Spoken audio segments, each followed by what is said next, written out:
Guys आप सबको channel पे स्वागत है भाई। जितने भी हमारे पास मेगा फैन है, जितने भी ज्योति भाई के चाहने वाला, आप सभी वीडियो एकदम शुरू से लेकर लास्ट तक आप सब देखिएगा। भैया वीडियो बनाने का कोई मकसद हमको नहीं था कि ज्योति भाभी को नीचे दिखाना है, पम भैया को नीचे दिखाना है, लेकिन भैया जैसा अब दिख रहा है, जैसा अब दिख रहा है ना, लग रहा है कि अब ज्योति भाई का पम भैया कभी भी जिंदगी में भी अब साथ नहीं दिखेंगे। इसलिए ये बोल रहे हैं कि भैया आप सबको पता होगा कि विधानसभा वाला चुनाव आप सबके बीच बहुत नज़दीक आने वाला है। जितने भी करकाट के लोग हैं, जितने भी भाई सब हैं जो ज्योति भाभी को भर भर के मैंने प्यार दे रहे हैं, भर भर के सपोर्ट कर रहे हैं, जितना जिससे जैसे हो रहा है, जैसे मैंने ज्योति भाभी को सपोर्ट मिल रहा है। और लेकिन जो आप सबके बीच होना चाहिए, जो ज्योति भाभी के साथ में नहीं हो रहा है, समझ गए ना। आप सब सोच रहे हैं कि पम भैया मैंने ज्योति भाभी के प्रचार प्रसार में या ज्योति भाभी के साथ में मैंने प्रचार प्रसार में दिखेंगे, लेकिन अब ना से ना उम्मीद है, ठीक है। अब ना से नहीं उम्मीद है, समझ गए। ताकि पम भैया का क्या दिमाग है, क्या मैंने इनका दिमाग में चलते रहता है, कुछ अता पता कुछ है ये नहीं है, समझ गए ना। हमको लग रहा है कि जितने भी मैंने फैन थे, जितने भी कट्टर फैन थे, जितने भी ज्योति भाभी को चाहने वाले थे, हम लोग उम्मीद लगाए हुए थे कि चलिए जिंदगी में तो उतार चढ़ाव होता ही रहता है। चलिए आज ज्योति भाभी से पम भैया को नहीं बन रहा है, या पम भैया से ज्योति भाभी को नहीं बन रहा है,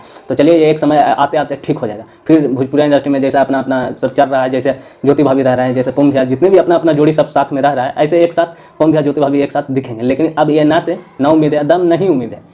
जो उम्मीद का किरण भी मैंने दिख रहा था, वो भी अब उम्मीद नहीं है। इसलिए बोल रहे हैं कि आप सबको पता होगा कि हल्ला चल रहा है, पूरा दम मोहल्ला में हल्ला है कि पम भैया आरा से चुनाव लड़ने वाले हैं, ठीक ना। आरा से मैंने उनको टिकट आरा से मिलने वाला है, बीजेपी से मैंने टिकट मिलने वाला है, आरा से लड़ेंगे वो, समझ गए ना। यानी विधानसभा वाला चुनाव मैंने हम सभी के बीच नज़दीक आ रहा है। उसमें आज तक जितना भी स्टेज शो मैंने पम भैया कर रहे हैं, आज तक ज्योति भाभी के नाम लिए हैं। ज्योति भाभी के बारे में 2 वर्ड या 3 वर्ड, मैंने एक वर्ड भी मैंने ज्योति भाभी के बारे में बोले हैं कि ये है वो है, लड़ रही है, सपोर्ट कीजिए, ये कीजिए, आज तक बोले नहीं बोले, ठीक है ना। लेकिन आप सबको पता होगा कि कल स्टेज शो था हमारे पास में आके, आम महोत्सव करके इसे कुछ करके स्टेज शो था यूपी में। वहाँ पे जितने भी लोग थे, जितने भी बीजेपी के प्रवक्ता थे, जितने भी भाई सब थे, मैंने सब पम भैया के गाना सुनने के लिए, पम भैया के वहाँ पे जितने फैन थे, जितने लोग थे, मैंने बीजेपी में मैंने शामिल होने के लिए बहुत कुछ मैंने बीजेपी के बारे में बोले। पम भैया बहुत मैंने अच्छा बात बोले और बहुत अच्छा भी लगा। और अब सुनने में आ रहा है कि पम भैया अब आरा से चुनाव लड़ेंगे। अब संसद वाला लड़ेंगे कि विधानसभा वाला लड़ेंगे, या क्या होगा क्या नहीं होगा ये हमको पता नहीं है, लेकिन इतना जरूर पता है कि आरा से अब चुनाव पम भैया लड़ेंगे, ठीक है ना। आरा से चुनाव पम भैया लड़ेंगे। लेकिन हमको ये डाउट जा रहा है भैया, जब पम भैया चुनाव लड़ेंगे तो ज्योति भाभी को कौन सपोर्ट करेगा।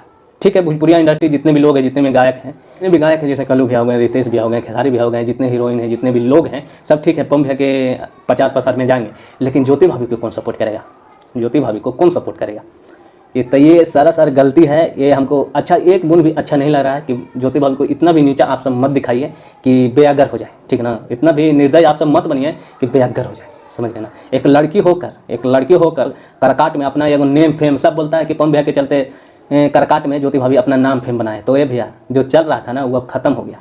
जो आप सबके बीच चल रहा था कि पम भैया की पत्नी है, ये है, वो है, डिस है, डस्ट है, अब वो सब खत्म हो गया, ठीक है ना। अब दाम खत्म हो गया। जो अब आप सबके बीच जो ज्योति भाभी का जो लहर, जो नया चेहरा जो दिख रहा है, ये अब का है, अब लेटेस्ट, समझ गए ना। जो पहले दिख रहा था वो पम भैया के दम पर दिख रहा था। अब जो दिख रहा है ये अपना चेहरा, अपना नेम फेम पहचान खुद करकाट में मैंने जैसा वहाँ पे व्यवहार मैंने ज्योति भाभी बनाए ना, शायद ही कोई नेता आके वहाँ पे बनाया होगा, समझ गए ना। लेकिन ज्योति भाभी का ऐसा वहाँ पे मैंने आवाज़ है, मैंने सब घर घर में सब मैंने कह रहा है कि विधानसभा वाला चुनाव जैसे लड़िए, चाहे निर्दलीय लड़िए, चाहे कोई पार्टी से लड़िए, लेकिन आप विधानसभा वाला चुनाव लड़िए। इसलिए लड़िए कि भैया जितने भी यहाँ पे गरीब गुरिया हैं, जितने भी जो हैं, कोई भी मैंने समस्या होता है, कोई भी आवश्यकता होता है ज्योति भाभी कॉल कीजिए, ज्योति दीदी कॉल कीजिए। मैंने फटाक सुनी, ज्योति भाभी कॉल सब लोग लगा देते हैं और ज्योति भाभी वहाँ पे पहुँचते हैं, समझ गए ना। इसलिए वहाँ पे जितने भी ज्योति भाभी के चाहता हैं, जितने भी चाहते हैं, भैया एक्टिव रहते हैं सब, कि चाहे निर्दलीय लड़िए, चाहे कोई पार्टी से लड़िए, लेकिन लड़िए तो करकाटे से लड़िए, समझ गए। ये सुनने में आ रहा है कि आरा से पम भैया लड़ेंगे, अब विधानसभा वाला लड़ेंगे कि संसद वाला, क्या होगा क्या नहीं होगा, उनका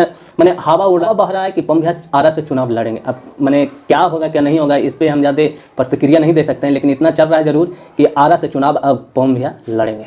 ये हो बीजेपी पार्टी से, बीजेपी से लड़ेंगे, समझ गए ना। तो जितने भी लोग हैं, जितने भी पम भैया को चाहने वाले हैं, आप सब इतना कमेंट में एक ही चीज़ हम सुनना चाहते हैं कि आप पम भैया को सपोर्ट करते हैं चुनाव मुद्दा को लेकर, कि आप पम भैया को सपोर्ट करते हैं कि ज्योति भाभी को सपोर्ट करते हैं। इतना ही हम पूछना चाहते हैं, आज़ादी विशेष हम बोलना नहीं चाहते हैं। आप सबको वीडियो अच्छा लगा होगा तो वीडियो को लाइक, चैनल को आप सब्सक्राइब कर दीजिएगा। मिलते हैं आप सबको अगले वीडियो में।